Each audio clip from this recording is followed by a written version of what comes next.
So you're thinking about buying your first bike and you have no clue what kind of motorcycle you should start on. A 300, a 600, or even something else?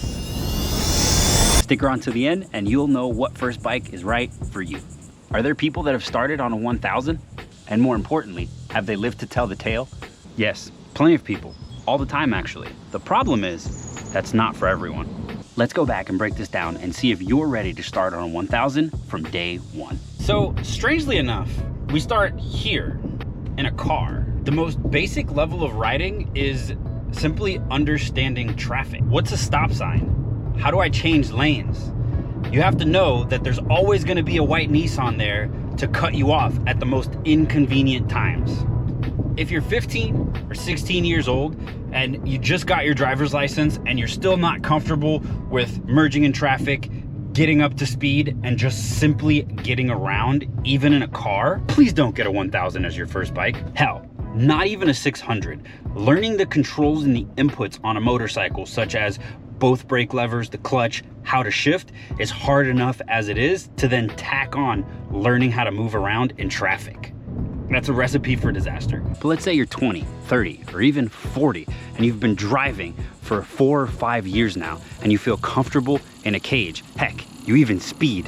That means you should start on a 600, right? Well, not exactly. If you're anything like me, when I first started riding at 22 years old, and I had about 6 years of driving experience in a cage, you still got one major flaw. And trust me, I had it too. And that is, well, stupidity or lack of self-control.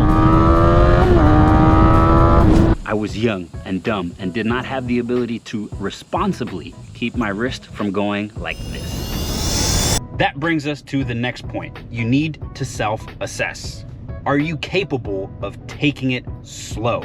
Are you timid? Are you confident when trying new things? Starting on a 600, when you know the roads and have a little bit of maturity, is actually fairly easy, and people do it all the time. But understand that if you miscalculate your ability, you're risking serious injury or even unaliving yourself. So think wisely. So I got this Magna because even though I knew how to ride and had some riding experience, I knew deep down, way down there, way below my ego, that I would try to go as fast as possible, as soon as possible. So I got this thing. It was fast enough for me as a new rider, and more importantly, slow enough that it wouldn't allow me to yeet myself out of existence when I inevitably did this.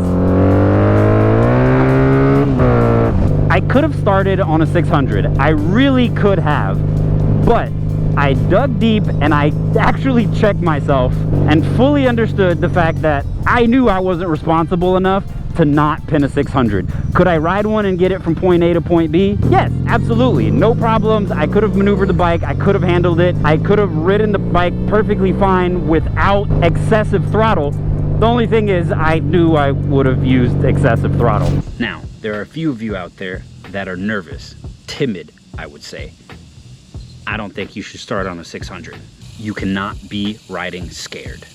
If your first bike is a 600 and there's any doubt in your abilities, you will fail. And remember that failing here is life or death. You have to be confident. If you need to ask if you should start on a 600, don't. Now for this talk about starting on a 1000. This all-elusive rider that starts on a 1000 is like a unicorn. This rider has driven the streets before. This rider is mature. They have self-control. They're aware of the risks and they know how to avoid them. This elusive 1000 newbie has probably ridden before, either a dirt bike or ripped the streets in a scooter, something on 2 wheels. The 1000 newbie has a knack for anything with an engine. They know they want to go as fast as possible, but don't care how long it takes to get there. They are very, very confident in their mechanical abilities, and they have zero, and I mean zero doubt, that this is where they belong. If this is you, go ahead, start on a 1000. Heck, worst case scenario, you unalive yourself, right? That sounds like a good trade-off to me. If you don't start on a 1000, don't worry about it. I didn't. And now I've ridden 1,000, 600, and even more. You just have to stay alive long enough to get there. Don't worry, ride within your comfort zone and let time get you where you want to be. So, now that you guys know what class of motorcycle you want to get, check out this video right here if you're looking at a 300, this one at a 600, and this one at a 1,000. Thank you guys. Peace.